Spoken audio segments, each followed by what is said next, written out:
and gentlemen, in the red corner, hailing from the state of Nevada, representing the Steam and Wise Guys, it's the always feared Vegas Odds Maker! And in the blue corner, the crowd favorite from South Florida, Mark Winning Picks Lawrence! And now, let's get it on! Against the spread, Winning Picks with Mark Lawrence. Hi, everybody. This is Mark Lawrence along with Victor King, and we're all set to go against the spread on this week's college and NFL football cards. And what a show we've got on tap for you today, filled with winning information on both sides of the football. And we'll be visiting with our good friend Andy Iskoe to get the Vegas vibe in Vegas. Andy will also be sharing with you, starting this week, the advanced lines that you'll want to know coming out of Vegas for next week's games and for the advanced lines that were posted in the summer. So stay tuned. A lot of information on the show this week. And with that, let's kick it off with our opening segment here. Victor, I'm going to welcome you to the show. And I got to say this, Victor, I saw your totals tip sheet this week, and I liked a lot of what I read in the totals tip sheet. Thank you. Thank you very much, Mark. A pretty good weekend overall. I do see that Mark's late phone game day service went 4-2 in college football in the NFL, and we'll definitely take that. And of course, we want to thank all who joined our total service for a nice 2-0 day on Sunday. We did hit that 4-star over of the week, which was in the Cleveland Browns New England Patriots game. That game ended up covering the OU line by about 10 points. And then we came back strong in the late afternoon kickoffs with our under of the day winner in the Seattle-Arizona game. A lot of the squares out there wanted to get a piece of Seahawk overs for what they did the previous few weeks. We told you that in these division games, particularly when playing in Seattle, had been very good underplays, and that one brought home the bacon for us as well. So a nice Sunday for us in the NFL. And you know, Mark, we're getting into that busiest time of the season. We call it October overlap, where all of the major sports are taking place at the same time. Of course, the Major League Baseball playoffs are finally in the League Championship Series rounds. And we've got the National Hockey League that started a couple of days ago. The NBA started last season. We're going strong in week 6 or 7 in college football and the NFL. It is a busy time for the sports bettor out there as well. And there's plenty of choices for that sports betting dollar, too. Victor, wait till the World Cup soccer tournament begins in a couple of weeks. It's going to be, there won't be a sport out there that you will not be able to bet on. It's unbelievable. The cross section of all sports that goes on right now at this time of the year. It keeps us up at night, late at night, but we certainly love staying up late at night with all the sports action taking place these days. Victor, let's take a look at college football last week. And I noticed when I was perusing through the midweek alert, which, by the way, has been on fire at this football season. I'll let Victor tell you about that in just a moment or so. But inside the midweek alert, I gleaned out the fact that we now have not only a total of 9 undefeated college football teams left on the FBS side of things, but also when you look inside the stats at these college football teams and their body of work this year, you'll find 9 teams that have won the yards in every one of their football games this year. One of them, interestingly, we're going to talk about on our featured college football game of the week here today. We've got a marquee game you're going to really want to know a lot about. And with that, Victor, I'm going to also say that there is another factor going on in college football. I read on a website here, I believe it might have been SI.com, I'm not sure, but they call it the Toasty Buns portion of the college football season, or the segment, and that's the college football coaches that are sitting on hot seats right now, and they're getting toastier and toastier. There have been 5 FBS coaches that have been fired already. I'm going to ask you, put you on the spot right now, Victor, who will be number 6? Mark, there is definitely some college football coaches that are on the hot seat. Obviously, the first choice would be somebody that we talked about a couple of weeks ago, and that would be Brian Harsin of Auburn. He's probably definitely number 1, but I would also just suggest perhaps Pat Fitzgerald from Northwestern. Under the radar a little bit, perhaps even Will Healy at Charlotte. But Fitzgerald or Harsin, those are easily the top 2 for me, Mark. How about a wild card here, Victor? How about Kirk Ferentz from Iowa? I mean, I don't know. I know right now the football program looks like it's going to go bowling, but it's like watching a boil develop, and you're having to sit there and watch it in pain and doing all that. And I know he's taking a lot of flack. And in fact, there was a line that we used in our Playbook newsletter this week about his offense and how it basically it's like watching a dial-up internet from the 1990s. So obviously we talked about him before, so I'm just going to throw him on another log in the pile, mention him again as long as he's there and we're talking about coaches on the hot seat, if you don't mind. Sure thing, Mark. Week 7 was a fantastic week last week. It was arguably the most entertaining Saturday to date, and it provided a really good exclamation point halfway through the season, and perhaps a reminder even that even the most elite teams in the country shouldn't get too comfortable at the top. Of course, the Volunteers and Alabama Crimson Tide played a game for the ages, well over 100 points scored in that particular game. If you remember a couple of weeks ago, we did tell you that consider Alabama's over the totals when they're A, on the road, and B, when they are playing an offense that we can count on to score 20 or more points against the Crimson Tide. And that definitely happened in that particular game last week. We're also a couple of other undefeateds that are playing their way into the conversation a little bit. Now, Tennessee has jumped up to number 3. Clemson is now number 5. Ole Miss is number 7. TCU is an undefeated team at number 8. UCLA at number 9. It's a colorful variety of jerseys that are in the mix. And of course, the College Football Selection Committee, Mark, they don't release their first rankings until November 1st. They'll have a much better, clearer picture after 2 months of results.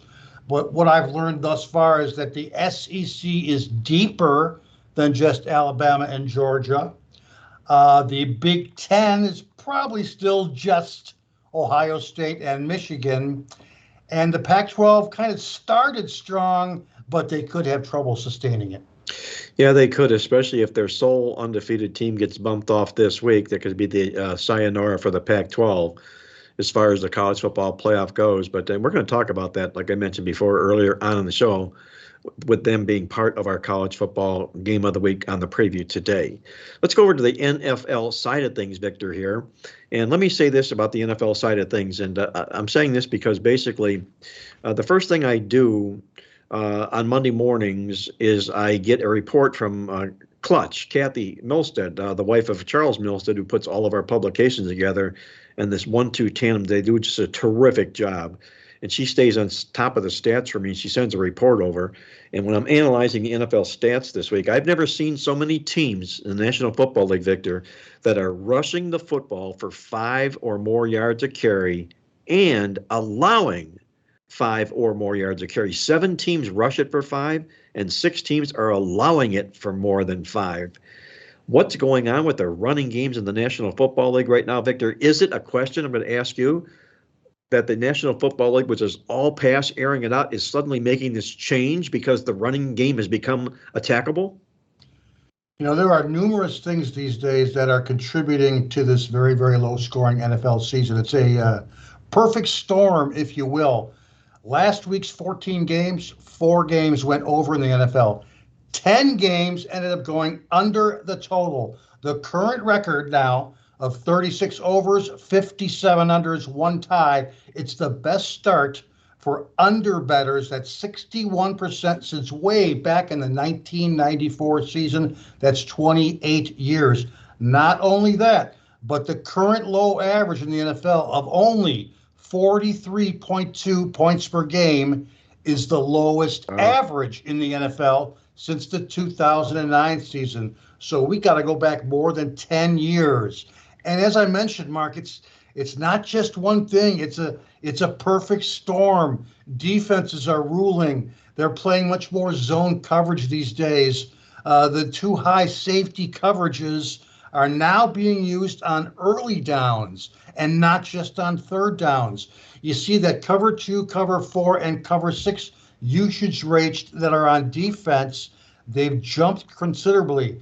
passing numbers are down. Mark, when you take a look at the established veteran quarterbacks who are not pulling their weight, who are ranked in the bottom half of the league, it would astound you. We're talking about guys like Tom Brady, Joe Burrow, Kirk Cousins, Kyler Murray, Matt Stafford, Jimmy G, Aaron Rodgers, Ryan Tannehill, Russell Wilson. They're all ranked in the bottom half of the league in QBR rating.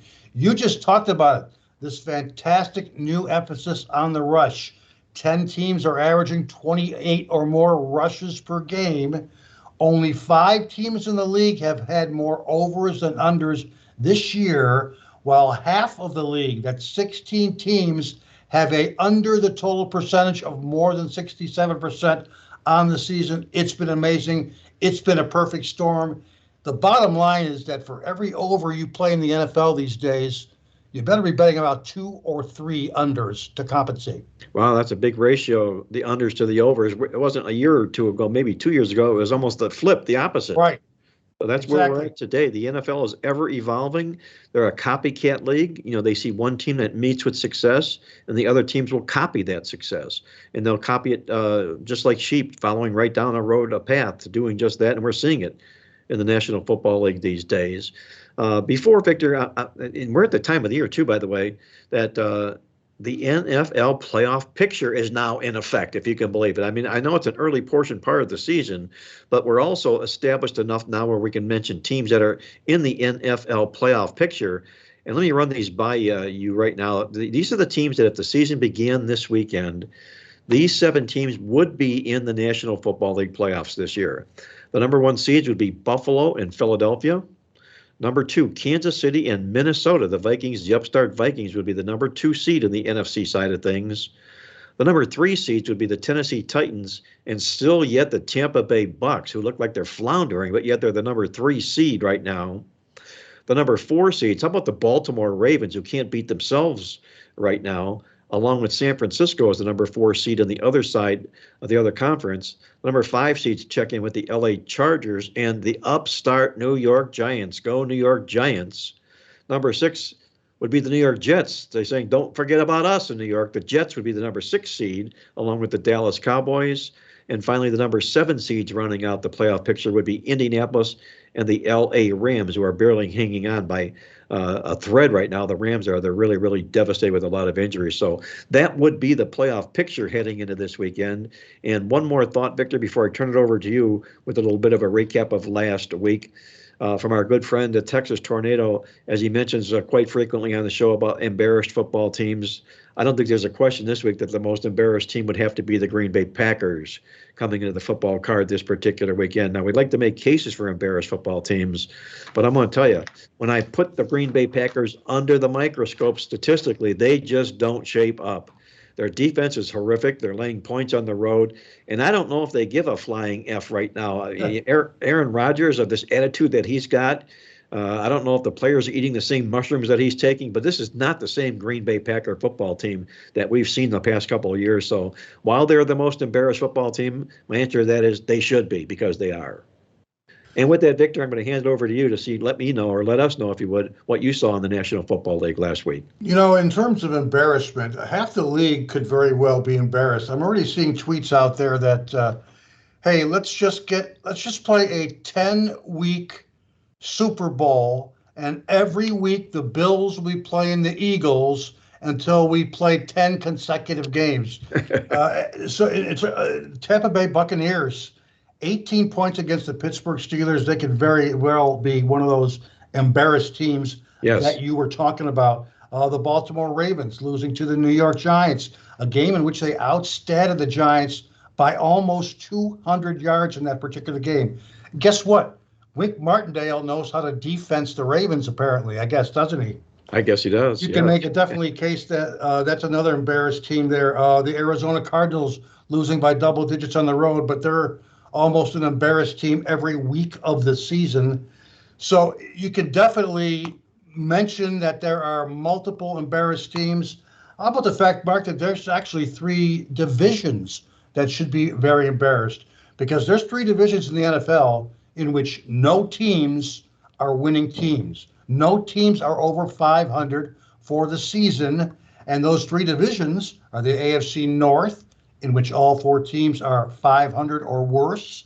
The NFC South, again, in which all five teams are 500 or worse. And the NFC West, all five teams 500 or worse.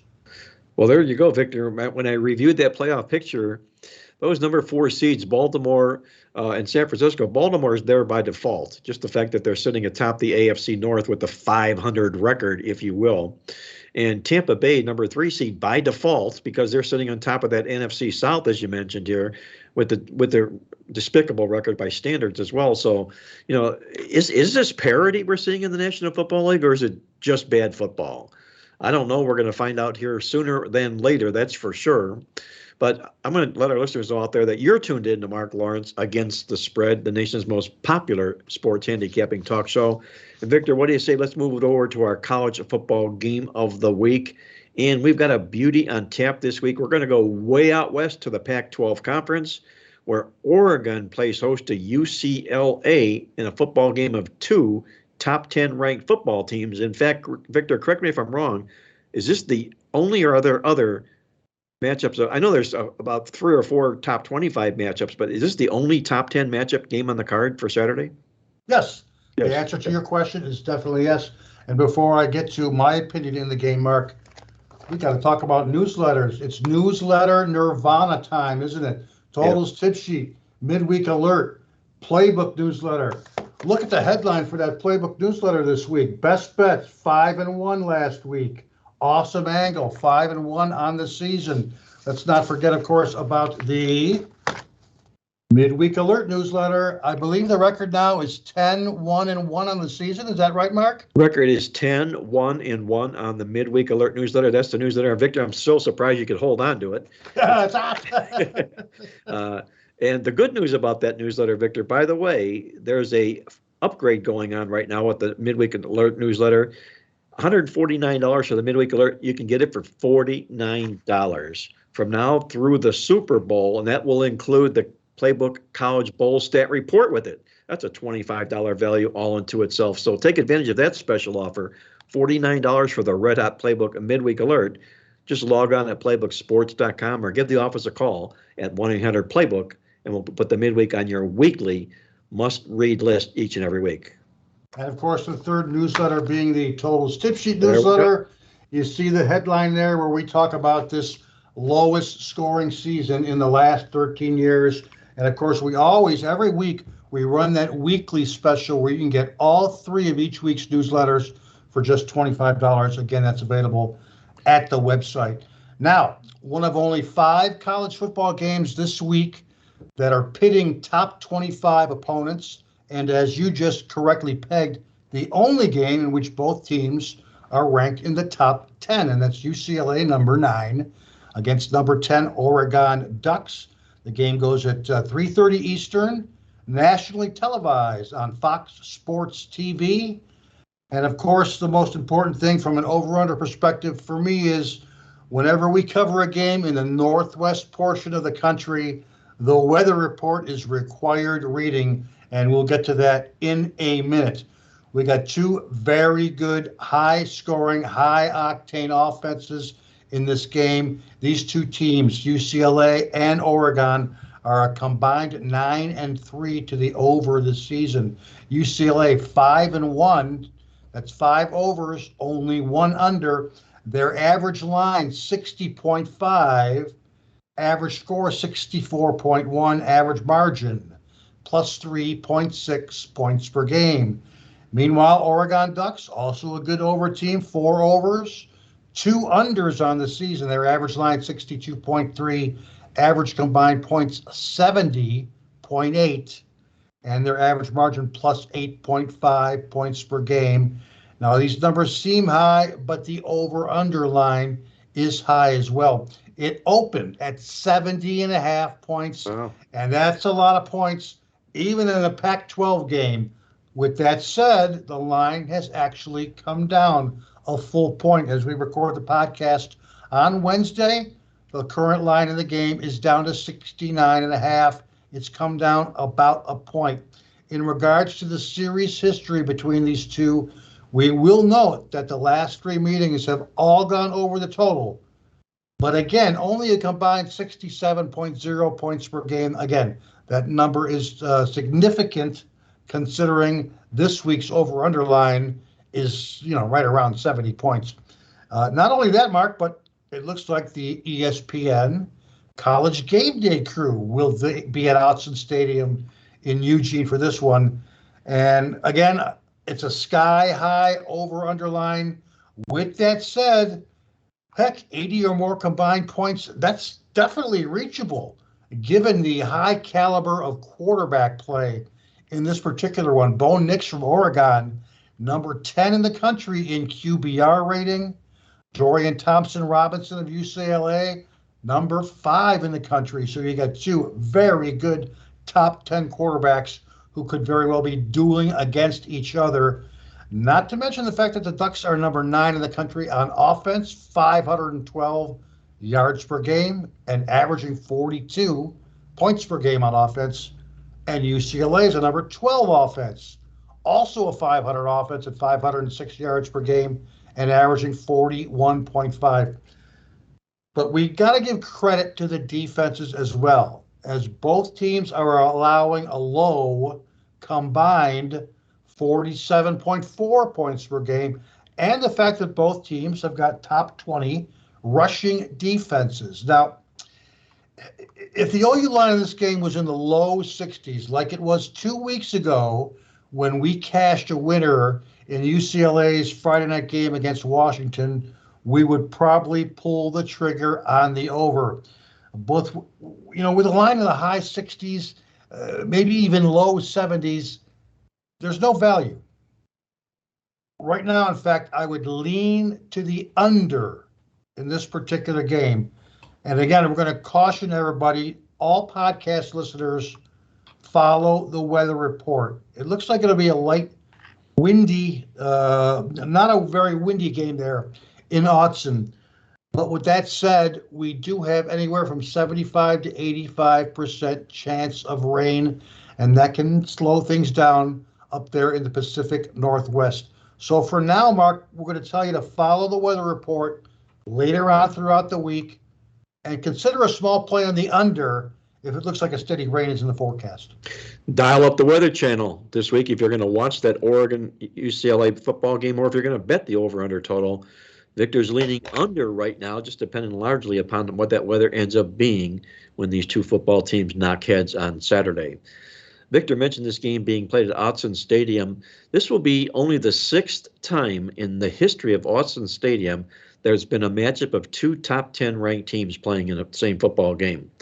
So it's speaking well for what the Pac-12 has done so far this football season, and especially for what these 2 teams have done well so far this football season. The Oregon Ducks, how about they've scored more than 40 points in all 6 of their football games this year? Now, I run that through the database, and I'll tell you something, it's not a good omen for teams that are favored that have done something just like that. And what that basically means is the Grim Reaper's calling. The law of averages comes back eventually to teams that are on a run like Oregon is when they're piling up 40 or more points in football games over a span of 6 consecutive games. So keep that in mind if you're looking to back the Oregon Ducks in this football contest here. It could end up bringing them back a little bit closer to the norm, which would also lean a little bit more towards what Victor's looking at in this football game, where the 2 football teams do have some pretty decent defenses. UCLA comes in. They are one of those 9 teams that I talked about at the beginning of the show that has won the yards in every one of their football games so far this year. Chip Kelly's turnaround with this football program has been dramatic this season here. He's going up against his former team at Oregon. It's not the first time. He's done it 3 times since he's been with UCLA, and he's been taken out all 3 times. That's triple revenge for Chip Kelly against his former team here, who might have had trouble going to bed, sleeping at night, knowing just that. And I think he's going to end up getting over that this particular year. You take a look at this stat here, which is really, really nice. From the database, the well-oiled machine, it reminds us that teams that are 6-0 in Game 7, they're a dog, and they're taking on an opponent coming off a double-digit win, as is the case in this game. Those dogs are 17-5-1 against the spread, a pretty strong number that supports UCLA's side of this football game. As I mentioned here, Chip Kelly, triple revenge against his former team.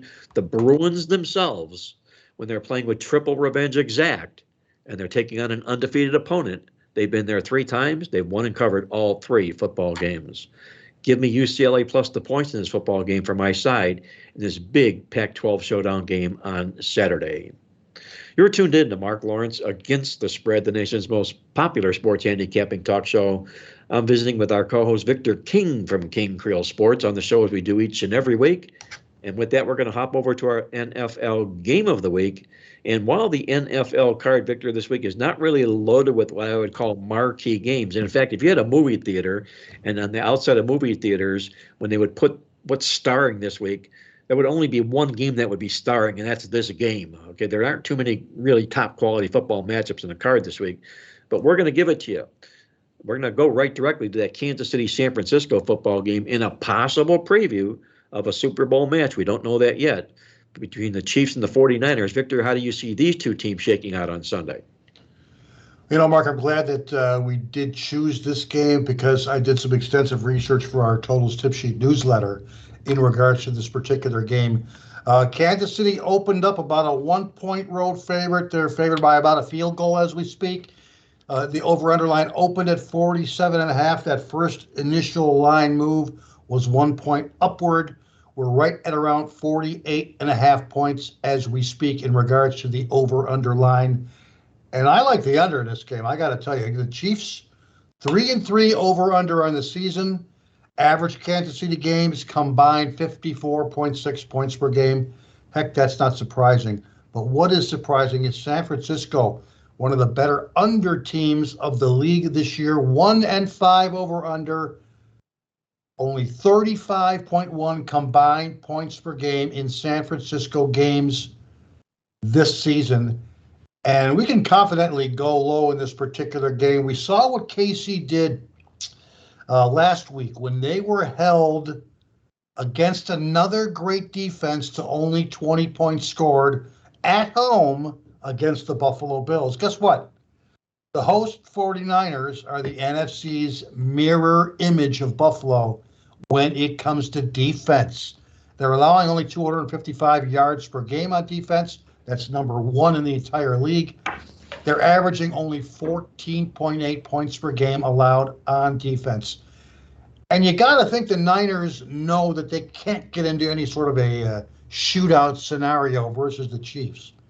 So you got to look for the Niners to keep the pace of this game as slow as possible. And they've done that in the last couple of seasons. It could very well mean multiple of their patented long-ass offensive drives that we've seen in the last 2 years that take 8 or 9 minutes off the clock. The Niners are notorious for these long drives over the last 2 seasons. We also know that because of that, they have gone 2-12 in their last 14 games, 2 overs, 12 unders, dating back to December of last season.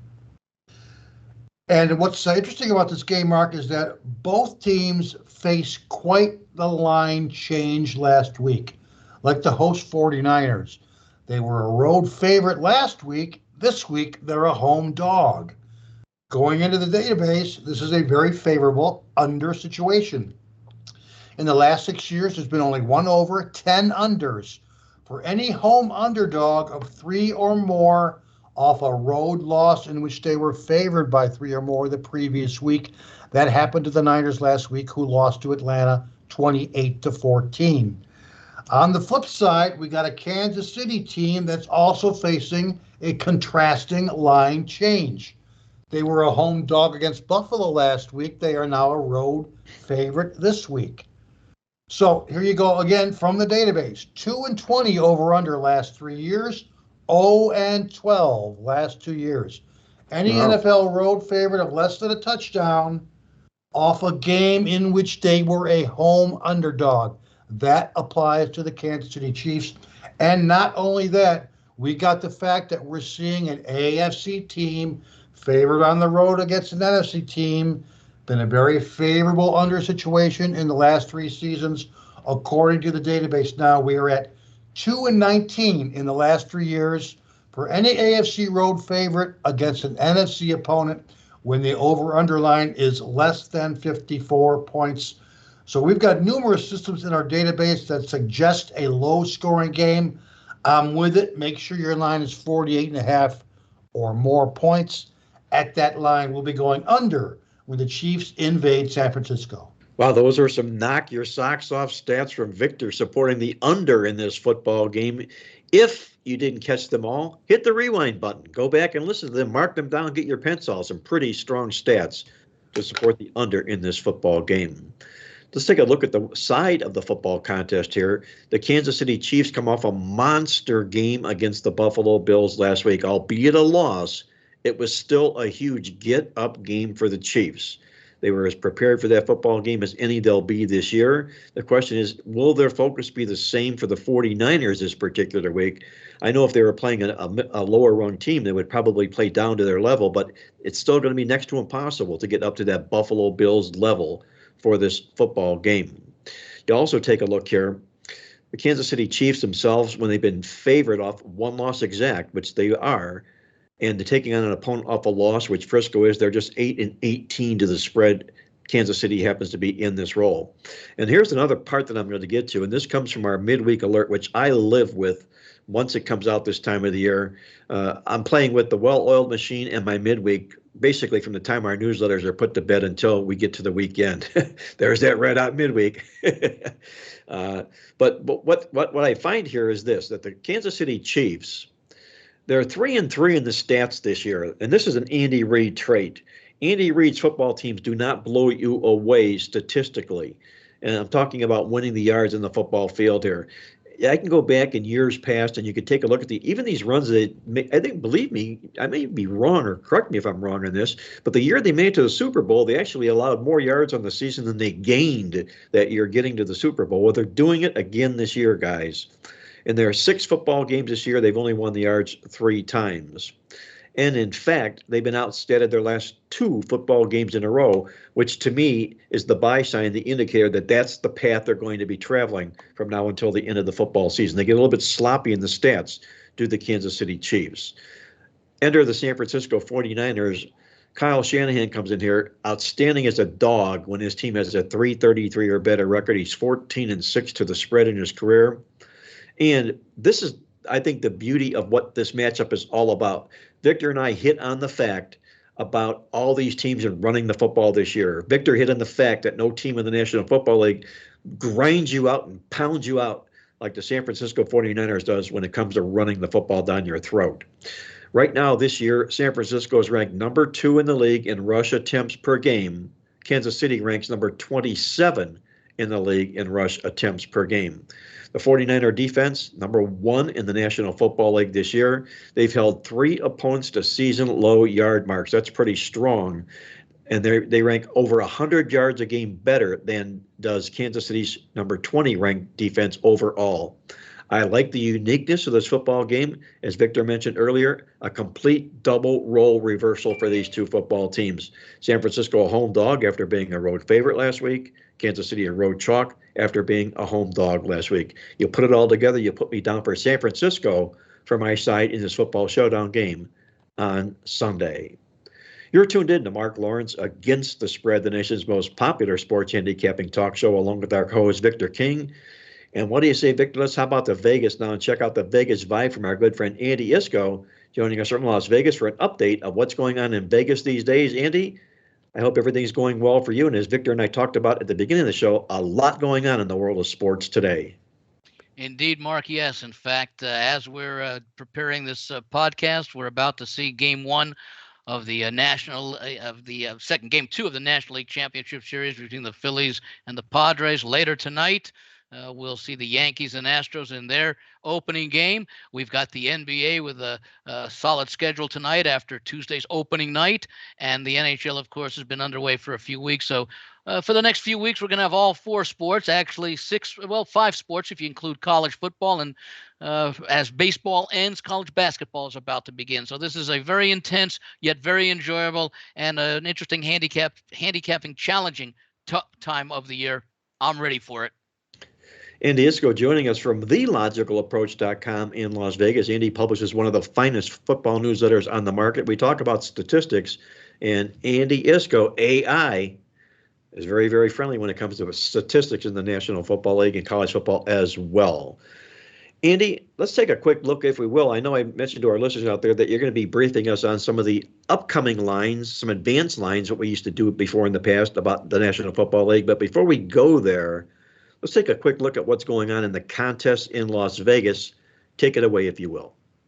Sure. I'll start with the Golden Nugget contest, be very brief, and just comment that the leaders in the contest, they make 7 picks a week. So through 6 weeks, they've made 42 picks.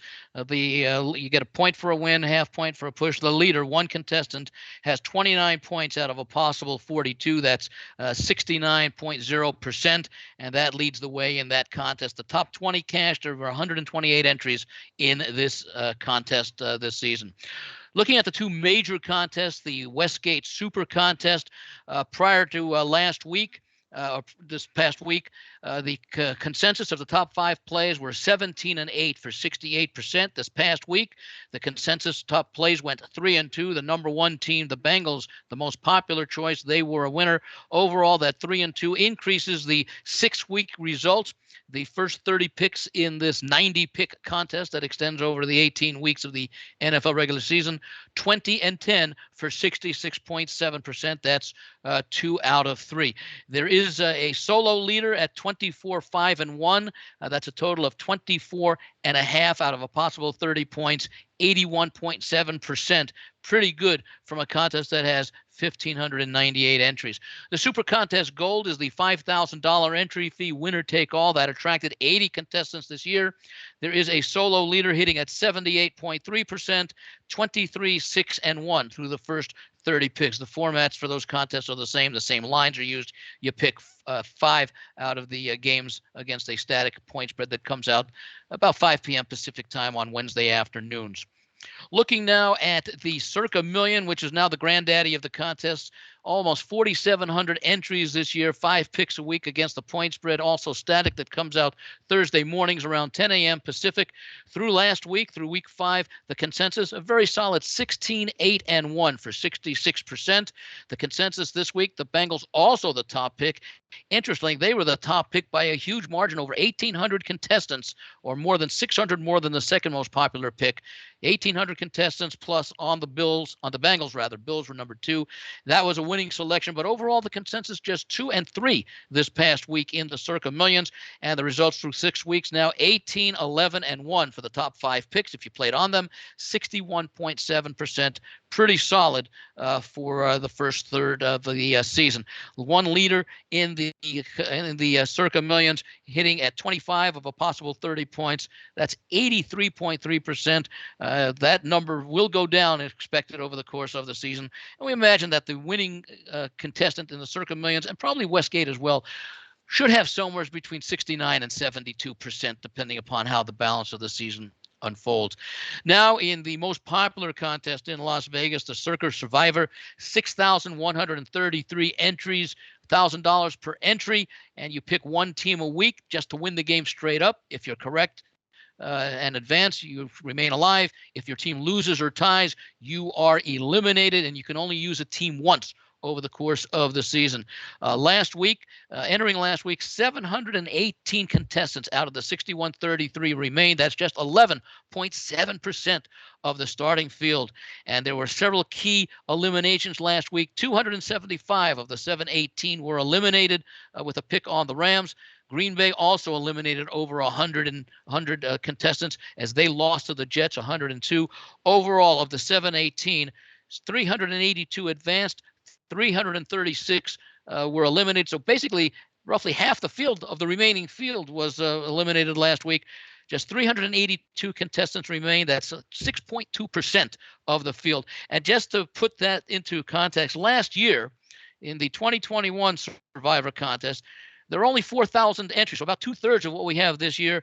2,224 of those thousand entrants were still alive at this point last year through Oh. 6 weeks. That's a little bit over 54%.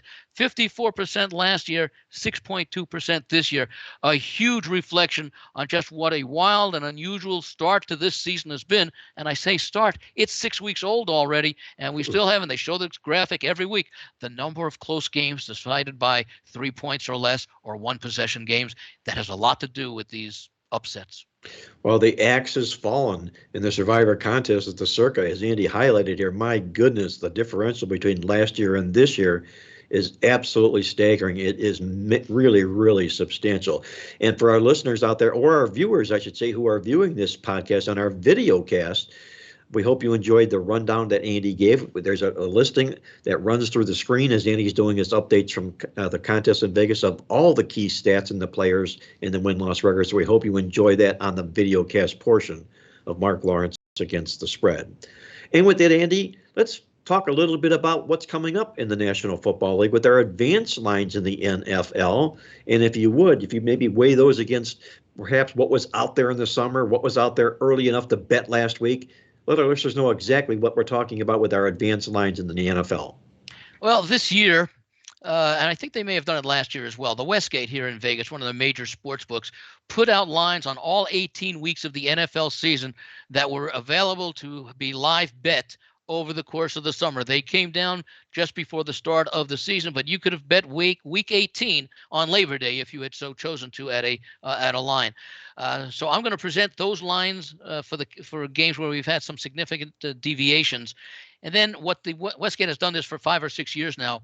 The Tuesday before the week before the upcoming week's game. So in other words, right after week 5, 2 days after week 5 ended, or the day after week 5 ended this year, the lines for week 6 had already been posted, but the Westgate put out lines for this coming week, which is week 7. So these are what we call about roughly 8 to 10 day advance lines that reflect through the first 5 weeks, for example, but they don't have any results in from week 6. So they adjust the lines from the summer. These are now what I consider the opening lines. Actually, I consider the Sunday because they're still lower limits. And then we see what they opened after the week 6 games have been played. They open them on Sunday afternoon. So, for example, the first game on the board on Sunday, the Dallas Cowboys are hosting the Detroit Lions. Now, over the summer, you could bet the game Dallas minus 7.5, Detroit plus 7.5, over the key number of 7. Now, when the lines were posted following week 5, the 10-day advance lines, the Cowboys went back under that number, rather. The number 7 disappeared, 6.5. After Sunday's games this past Sunday, when Dallas was playing Philadelphia on Monday night and Detroit had the bye week, Dallas came up and remains a 7-point favorite. So you're looking at these lines basically from roughly 3.5 perspectives. Summer, well before the season started, well before training camp started, then 10 days in advance, after the preceding week's games, and then any movement that took place since then. So I'll take a look at a couple. For example, the Cincinnati Bengals host Atlanta this week. Over the summer, the Bengals were 9-point home favorites. The advance line after the first 5 weeks had been played, Cincinnati was down to a 6.5-point favorite. After Sunday's games, they reopened as a 6.5-point favorite and now down to a 6-point favorite. And where this comes in to be useful is, and the viewers and listeners may want to save this part of the podcast to refer back in future weeks because I won't be going through this detail, is that before we knew anything, the Bengals were thought to be a 9-point favorite. Now we have 5 weeks of information, so they repost the line. Cincinnati and the performance of their opponent, the Falcons, to date through 5 weeks, caused it to be 6.5. And then you add one more week of data, this most recent week, they open the lines up again, and then we see what they do before they get to the closing line. So other lines of note or interest, Green Bay, and this really surprised me where this line was over the summer. They are at Washington. That line over the summer, remember, Packers were a dominant team last year, multiple playoff appearances, and Washington was very weak. Yet Green Bay, and maybe the lines makers knew something, Green Bay was just a 4-point road favorite before any games were played this season. When this game opened after week 5, we saw how the Packers had been struggling. In fact, this was just 2 days after they had lost in London to the Giants. They were installed as 5.5-point favorites.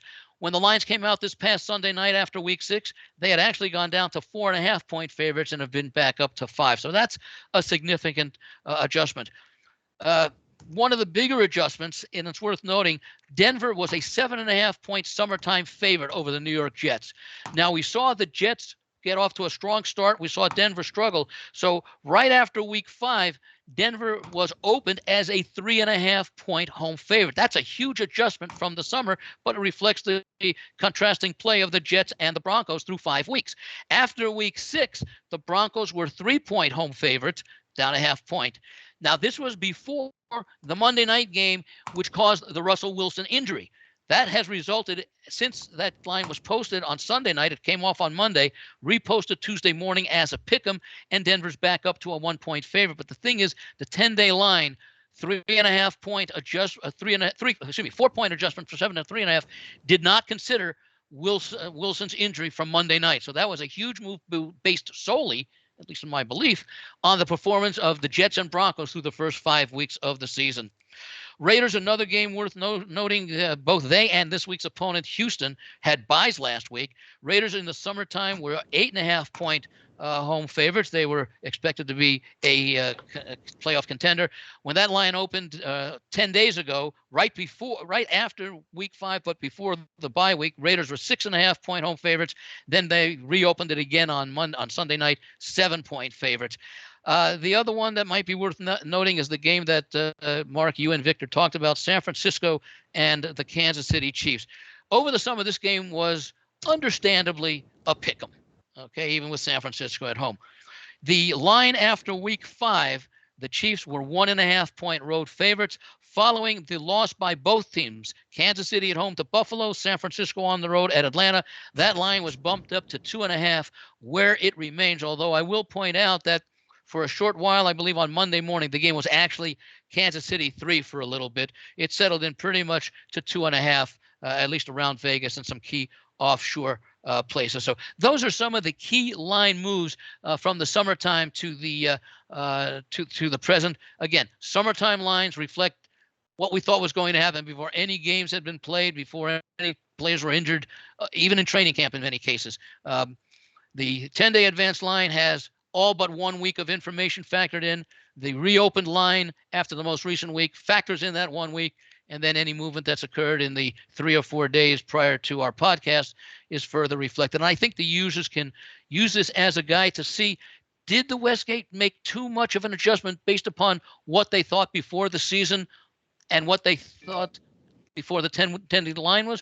Or maybe they made too much of an adjustment based upon what the line was after week 5, that opening advance line after 5 weeks, and the adjustment after the most recent game. You always hear the adage, don't overreact to what you saw.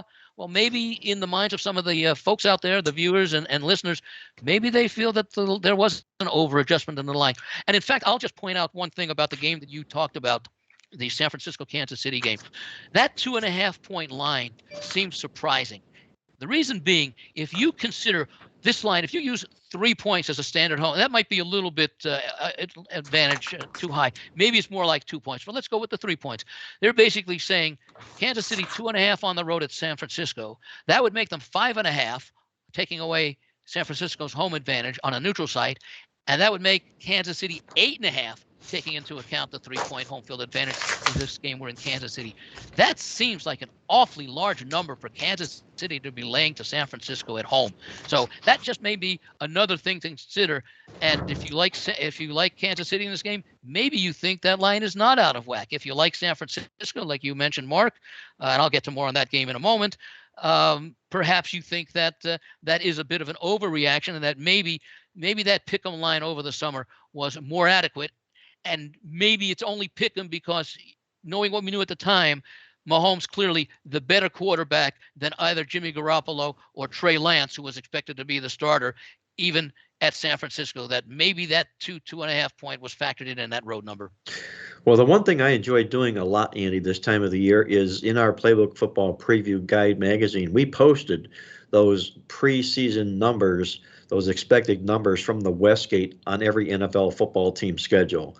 And now this time of the year, when I look at the schedule, the first thing I'll do is I'll look at the lines that were posted and look at the lines that were there and see what sort of adjustment was made and try and figure out then what the thinking and the odds maker was for those adjustments. So I really enjoy this portion, this segment of the visit with Andy here, because we're going to be doing this each and every week, talking about those particular line movements, and they're critical, they're key from this point moving forward here as we're getting closer and closer to the second half of the football season. We're visiting with Andy Iskoe from TheLogicalApproach.com in Las Vegas. We're getting a vibe of what's going on in Vegas these days. And Andy, I know there's some listeners out there that might say, heck with the vibe. I want to know what Andy Iskoe likes this week. Andy Iskoe was on the Atlanta Falcons last week. He's had a real nice run thus far this football season. And with that, we're going to bring that portion of the segment to the surface here now, and I'm going to ask you, Andy, what it is you like on the NFL card this week. Just one more comment about the Sure. vibe, and that is the one factor that we can somewhat consider that the lines makers put in as they adjust these advanced lines to the current lines, and that is they can gauge the popularity of which teams are likely to be bet, and they may factor in half a point to a point and a half penalty, knowing what sides. And why I mention that is the teams that are popular prior to the start of the season are not necessarily the teams that are popular 6, 7, 8 weeks into the season. So there may be some shift there that you should possibly consider as well when you're trying to gauge why these lines are moving the way that they have. And we'll see, Andy, before you get to that, I'm just going to jump in here and say we'll see exactly in that same vein about what happens with Philadelphia moving forward, because Philadelphia right now is winning and covering, and they're very, very popular with the public. So we'll keep an eye on the Eagles as we move forward with that same train of thought. Well, right along that line, the Atlanta Falcons are 6-0 against the point spread this year, and at some point it's going to catch up to them. It'll be interesting to see. Is Cincinnati maybe a little too short of a favorite this week, laying 6 instead of 7 or 8? Or is Atlanta, which they've done all season, been very competitive, will they get that 7th straight point spread cover? That'll be an interesting game to watch, because I think it could be one of the more entertaining games of this weekend. But I'm going to go back to actually the game that you and Victor were talking about, and I'm also going to be on the San Francisco 49ers this week. As I opined last week, the 49ers may have just slightly been looking ahead to this week, as they knew there was going to be a rematch of Super Bowl 54 against Kansas City on deck, and you could see it. They did open up down 14-0, but rallied for 14-14 tie in Atlanta, but Atlanta then scored the final 14 points of the game, and so the 49ers fell as I thought they would. The Chiefs, and I think you pointed this out, Mark, as well, they were probably not as much looking ahead, because they had that very important game last week against Buffalo. It was a back-and-forth game, and actually decided in the final minute of play as Buffalo came back to win the game 24-20. As I mentioned, the revenge game this week, San Francisco had a 20-10 fourth quarter lead against Kansas City in Super Bowl 54. The Chiefs scored 21 fourth quarter points to win 31-20. And although this game, if the 49ers win, it wouldn't be sweet revenge. It would just give them confidence that they can play a full 60 minutes against a team that, if this is the Super Bowl matchup, that might very well see. It's one of the two AFC powerhouses, along with Buffalo, are the Chiefs. San Francisco has a substantially elite defense that ranks number 1 in yards per play allowed, 4.2, whereas the Chiefs are number 16, which is middle of the pack, but still 5.4. That's a difference of 1.2 yards, which is significant. And although the Chiefs are considered to have the better passing game by most metrics, it may come as a surprise to many that on a yards per play, or on a yards per pass completion, I don't care about yards per play because or yards per attempt, because an attempt ends up with 0 yards. I want to know, when they complete passes, what's the average length of their completion?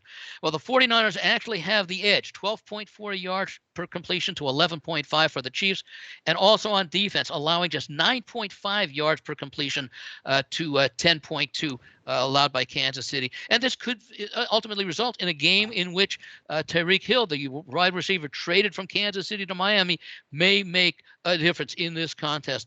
I mentioned before why the line is puzzling.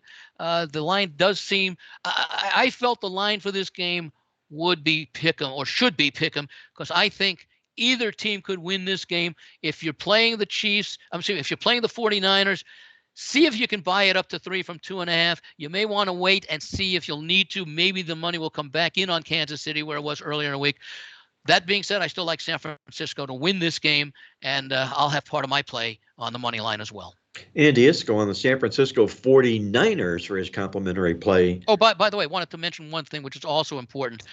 We're asking by being on San Francisco to win the game, we're asking Kansas City to lose back-to-back games.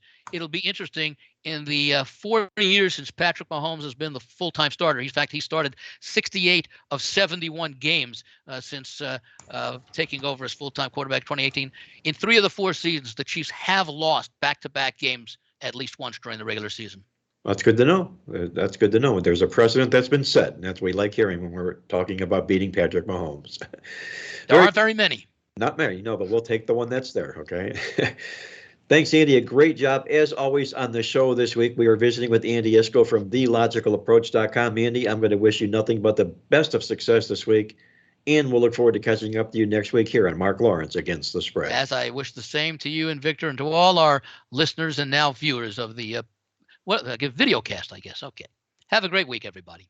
Thank you, Andy. That was Andy Iskoe from TheLogicalApproach.com in Las Vegas.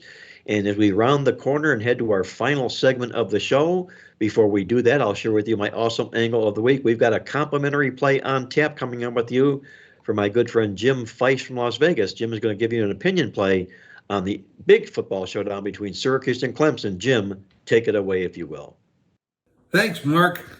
This week, I'm looking for a possible upset. Nah, not really, but I think the number is way too high. Clemson looks to be a 13.5 or 14-point favorite in this game, and that's probably where it'll settle. I like Syracuse plus the points. 3 of the last 5 times they played, it's been rather close, 2, 2, and 4 points in those 3 games. Syracuse is undefeated, 6-0. Clemson, 7-0, 2 undefeated teams. Something's got to give. Syracuse coming to fight here. This is going to be a tough game for Clemson to bury Syracuse. Look for about a 7-point victory for Clemson, and there's always the possibility of a total upset. Thanks, guys. Welcome back, everybody. This is Mark Lawrence, and we're going against the spread on this week's college and pro football card, and it's time for our awesome angle of the week this week.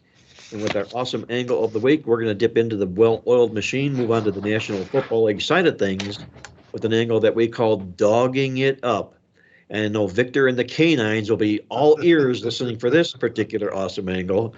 And our dogging it up segment of the National Football League card this week, we're going to play on any single-digit NFL road dog that's coming off 3 straight up underdog wins in a row. Dog winner, dog winner, dog winner, dogging it up again. Jets. That team this particular week will be the New York Jets taking points. And the teams in this particular role, going back to 2000, have gone 14-4 against the spread. That's a 78% winning angle. So we'll be dogging it up with our awesome angle play on the New York Jets this particular week. And with that, it's time to hand it over to Victor King from King Creole Sports to find out what Victor's got on tap this week. And Victor, if you would let our listeners know all about what's going on in the Playbook Totals tip sheet as well. Sure can, Mark. Let's not forget the newsletters again. We've got the Hot Playbook newsletter, having a great season, 5-1 last week in Best Bets. Midweek Alert newsletter, 10-1-1. Playbook Totals tip sheet newsletter if you're into NFL over-unders. Again, you can get all 3 of each week's newsletters for just $25 if you make your way to the website. Now, last Sunday we had our 4-star over of the week. It was a winner in the Cleveland Browns New England Patriots game. We've already got up a new one for this week's Game 7 action. It's already available at the playbooksports.com website, our 4-star over of the week. And again, you can get it at playbooksports.com. We'll see if we can bring home another over the total winner. And that was tough to do to last week because only 4 out of 14 games ended up going over the total, if you remember. So we may just have that one over the total, but it should be a good one, and it's backed up by plenty of ammunition from our over-under database as well. And you know, Mark, before I get into today's free play, we have to offer our congratulations to the best team in the NFL. I'm not talking about the Buffalo Bills. I'm not talking about the 5-1 Minnesota Vikings. I'm not talking about the undefeated Philadelphia Eagles. I'm not even talking about the Kansas City Chiefs. It's the team that Andy just alluded to. The Atlanta Falcons are the best team in the NFL. It's proven. They've won the point spread in every single game this year. 6-0 ATS for the Atlanta Falcons. Congratulations. That team playing well, regardless of the situation, regardless of the site, the Atlanta Falcons. And during Andy's segment, Mark, let me get in here real quick. I ran a really quick database query. I went into our database here and I queried Game 7 teams in the NFL who have covered the point spread in every single game. Now, this is not our free play. I'm just throwing it out there. It's something we dug up out of the database. And according to the records here of what I see, non-division teams in Game 7 who have won the point spread in every single game have gone 3-18 ATS. That applies to Atlanta this week. The bubble could very well burst. I'm not saying which way to go in this particular game. And again, this is not a free play, but NFL Game 7 non-division teams on a perfect 6-0 ATS winning streak have gone 3-18 ATS in the history of our database. So again, that's just out of the database. For our free play this week, Mark, we're going to get one of Mark's clothespins out and kind of attach it to our nose as we go under the total in one of the late afternoon games this particular week. And we talk about these kind of clothespin games.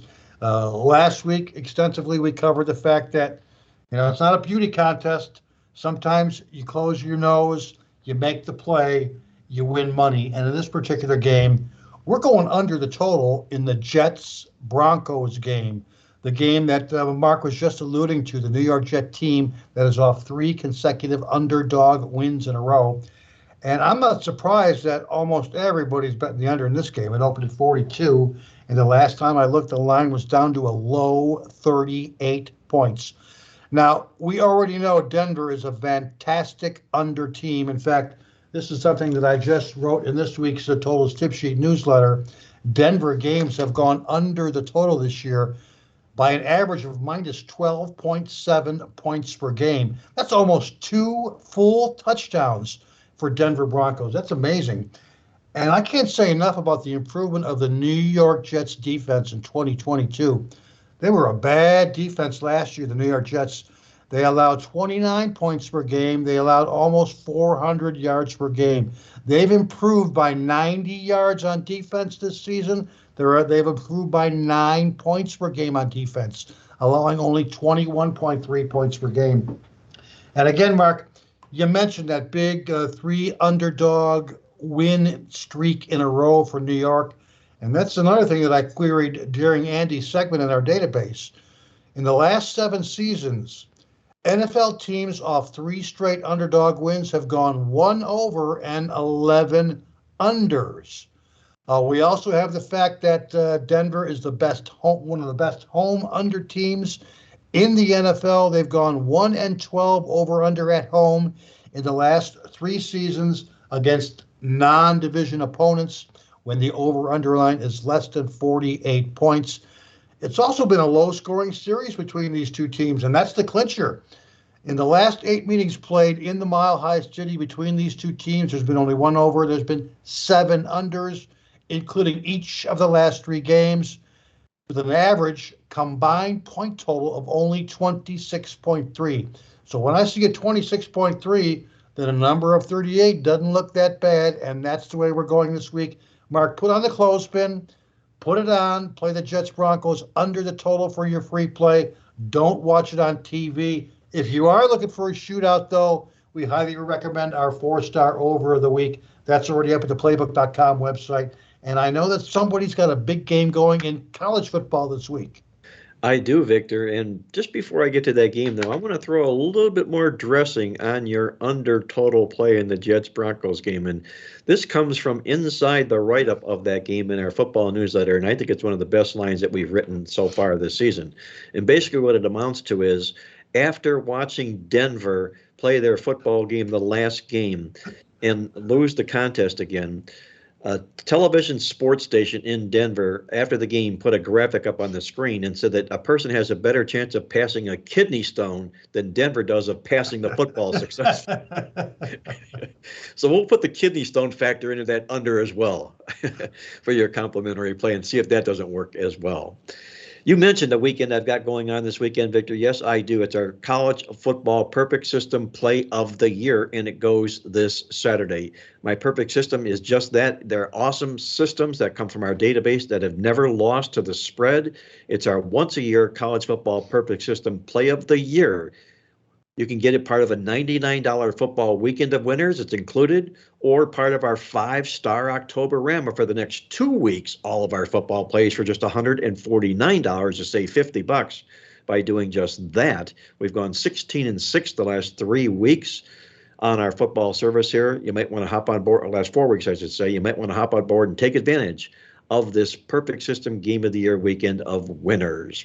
And just a quick note here also, our friends at mybookie.ag are offering all listeners of the podcast and the videocast a double your first deposit promo. All you need to do is log on at mybookie.ag, enter the promo code Playbook to take advantage of your double first deposit bonus at mybookie.ag. With that, let's get to my complimentary play on the football card this week. And for those of you who have been following us, as you know, last week we faded Purdue and used Nebraska plus the points, and we cashed the ticket. The week before, we played Purdue plus the points against Minnesota. And the week before that, we played Purdue plus the points against Maryland. So we've been on a nice little Purdue run here of late. So our complimentary play this week, we're hopping off the Purdue bandwagon here. We're not going to extend that run here this week because the fact of the matter is I don't really like the football game. What I'm going to do instead is go to a live dog I see happening in the Mountain West Conference when Utah State takes on Wyoming in a football game. These are the Aggies from Utah State that last year won the Mountain West Conference, and they won it under first-year head coach Blake Anderson, who's done a terrific job with this football program. Now, the Aggies got off to a slow start this year. They are 1-4 to begin the football season, sort of semi-expected because they are the targeted team inside the conference. They started out slow, but they now won 2 football games in a row, so they're sitting now at 3-4, just 1 game back atop the Mountain Division inside the Mountain West Conference.